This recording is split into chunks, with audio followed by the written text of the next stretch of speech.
Hi, this is Shadow Witch, and welcome to my circle. Today, we are going to be putting together, I'm putting together a little bit of a display, and I thought I would share it with you. It's a display of some unusual herbs and incenses, and right now, I am kind of blessing this display with some angelica. Oops, let me get this right here. Some angelica root. So here we go. Angelica root is just lovely. If you've ever heard anybody say to you, if you're doing divination or doing any kind of magical work, just invoke the highest level spirits, highest possible vibrations. And you were thinking like, okay, how do I do that? Well, angelica root's a really easy way, kind of a no-fail way to do that. Angelica root, hence the name, it has been used for centuries to invoke angels, angelic, divine vibrations. So you can use it kind of no-fail, and anything that is attracted will be really, really high, beautiful, loving vibrations. So it's always nice to have a little angelica root. You can always mix it in with other incenses just to keep things really lovely and at a higher vibrational level. So what else do we have here? Let me share with you. I put together a little bit of an incense kit that we're going to be selling. I try to make these around the holiday times because it applies to so many different people, whether they follow a certain religious belief or not. They do love to burn things at the holiday times, and this is a kit that contains all the holy resins. We have frankincense tears, which is a sap. We have copal, also a sap for purification. Palo Santos wood, which is a holy wood from Central and South America. Myrrh resin, also a sap or resin. We know frankincense and myrrh as being given to the baby Jesus way back when. Those were given actually for protection, not necessarily for monetary purposes. So definitely for protection. We have an Exodus incense. I make this here, and it is from the book of Exodus, chapter 30, verse 22 to 38. And in that, the Lord tells Moses the ingredients, the amounts, and the process with which to create the oil or incense. And I make both of them here. I call it Exodus incense or Exodus oil. The thing is, I don't know necessarily that you will find the ingredients in a Christian Bible. Many things have been changed, let's put it that way. I use a Jewish Bible, the Tanakh, and so in that book of Exodus, it has not been changed.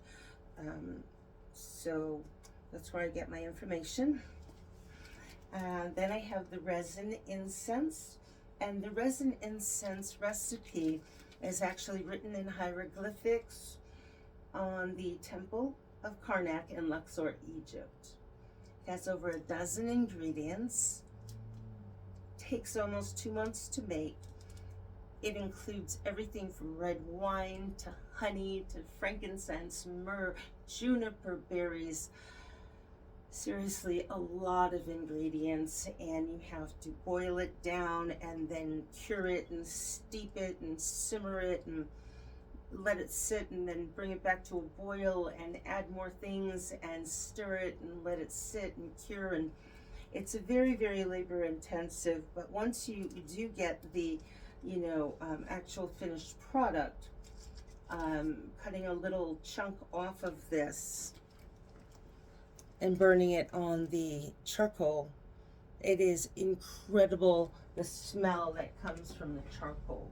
People do come in here and they'll go, can I smell it? And I'm like, you can, but it's not going to smell like anything, simply because years and years, I mean centuries, millennia ago, incense was meant to smell once it was put on the fire.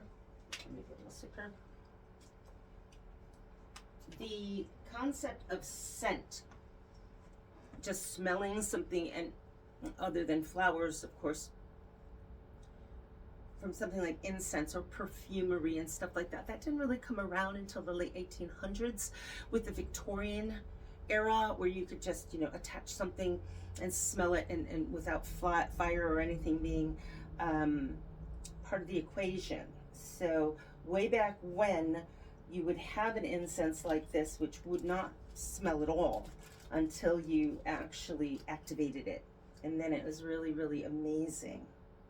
So we have the Exodus incense, we have the Kefi resin incense, the myrrh, the Palo Santos, the copal, the frankincense, and some charcoal briquettes.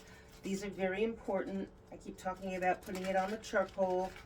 Make sure, if you're going to be burning any kind of incense inside, or any spell mixes like my New Year's blessing incense, which is all powdered resins and dried herbs, if you make them yourself, very important, research every single herb and make sure that you can burn it safely.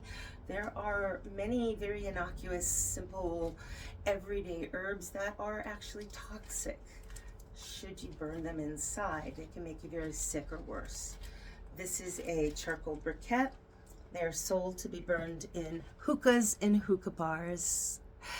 And they are clean, pure, have a little bit of potassium nitrate to get them sparking with just a match. And they're safe to burn inside. You just have to watch them, because when they start burning, occasionally you might have one pop and a little bit of burning charcoal could go flying. So please keep a close eye. And what else do we have? Some devil's shoestring, which is a root. Of course, the juniper berries I mentioned earlier. This is lovely. I love these. We've got thyme. Oh, well, rusty nails. We also sell a lot of hoodoo supplies. We have Lojan the Conqueror, and cat's claw bark, palm. Same palm that one would be handed on Palm Sunday. Has protection qualities. You can just carry it in your pocket. We try to offer, regardless of your religious belief or background or upbringing, we don't restrict or have any, judgment. If you believe in a certain way, we'll try to provide whatever it is you're looking for. So, well, thank you for visiting me. I've got to get back to work and finish my display. I hope you have a really awesome rest of your day.